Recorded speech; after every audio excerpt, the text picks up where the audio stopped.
দর্শক, রাজধানীর রায়ের বাজার বধ্যভূমি স্মৃতিসৌধে শহীদ বুদ্ধিজীবীদের প্রতি শ্রদ্ধা জানাচ্ছেন বিভিন্ন রাজনৈতিক দল, সংগঠন সহ নানা শ্রেণী পেশার মানুষ। এ নিয়ে জানাতে সরাসরি যুক্ত হচ্ছেন আমাদের সহকর্মী সাদ আহমেদ। সাদ, শহীদ বুদ্ধিজীবী দিবসের আনুষ্ঠানিকতা সম্পর্কে আমাদেরকে জানাবেন।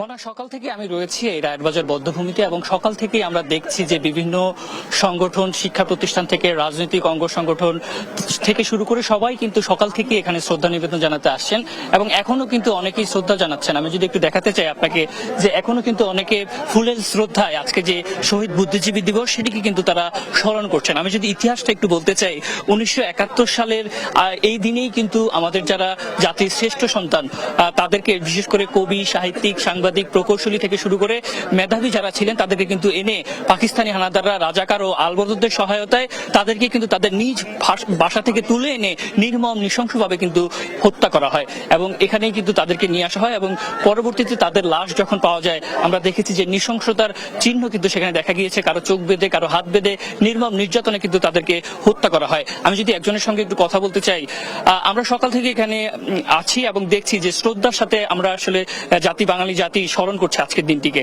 তো এটিতে আসলে আমাদের ভবিষ্যতের জন্য বা ইতিহাস ঐতিহ্যের জন্য গুরুত্বপূর্ণ এই তাদের যে অবদান, আত্মত্যাগ, এই বিষয়ে আপনি কি বলতে চান?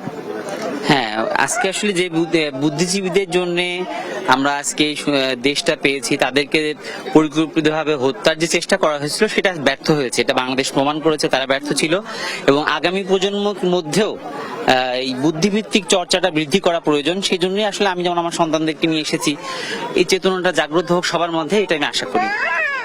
পাকিস্তানি হানাদাররা চেয়েছিল যে আমাদেরকে মেধা শূন্য করতে, আমাদেরকে পিছিয়ে রাখতে। আমরা তো আসলে পিছিয়ে যাইনি। আমাদের যারা বাঙালি জাতি, আমরা মেধাবী জাতি, আমরা দেশের বাইরেও আমাদের যে প্রতিভা, মেধা, সেটা কিন্তু আমরা কাজে লাগিয়ে আমরা এগিয়ে যাচ্ছি। আপনি এই বিষয়টা নিয়ে কি বলতে চান?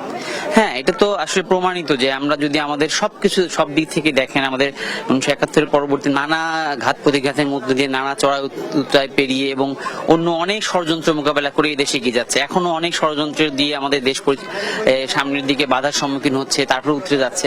তারপরে আমরা অর্থনৈতিক পরিস্থিতি যদি বিবেচনা করেন, সার্বিক বিবেচনায় বাংলাদেশ অনেক এগিয়ে যাচ্ছে। আশা করছি যত বাধাই আসুক আমাদের দেশ এগিয়ে যাবে। মেধা শূন্য করার যে প্রক্রিয়া 1971 সালে পাকিস্তানি হানাদার বাহিনী করেছিল বা এদেশের তাদের দোসররা করেছিল, সেই জায়গা থেকে তারা ব্যর্থ হয়েছে, আগামীতেও তারা ব্যর্থ হবে।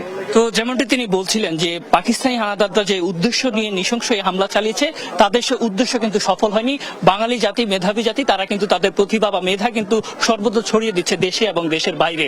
তো এই ছিল রায়েরবাজার বধ্যভূমি থেকে আমার কাছে সর্বশেষ।